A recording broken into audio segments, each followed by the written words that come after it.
comme elle aimait New York. Elle n'avait jamais rien vu de pareil. Le problème pour elle n'était pas de devenir actrice ou de mourir.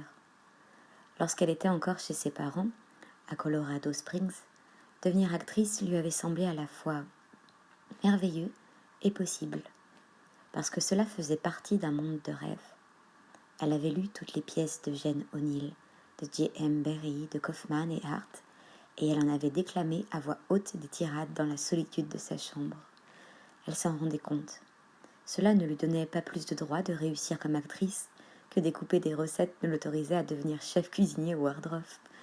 Être comédienne avait fait partie d'un rêve où figuraient de grands immeubles se découpant sur le bleu du crépuscule, le Plaza, avec la fontaine devant, Marlène Dietrich achetant des mouchoirs chez Bowen Taylor, Frank Sinatra sortant du restaurant chez Lindy, et de jolies femmes dont personne n'avait jamais entendu parler, couvertes de diamants et enveloppées de visons blancs escortées par des hommes d'un certain âge, avec beaucoup d'allure.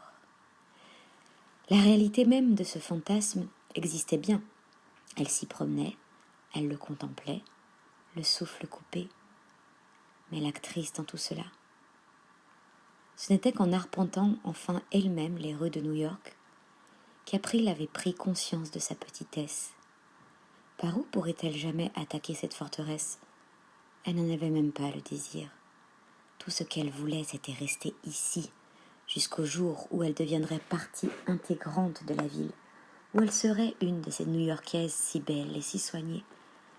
Mais cela aussi, c'était presque du domaine du rêve. April n'avait qu'à monter les 2 étages qui menaient à sa triste chambre pour comprendre combien elle était loin du but.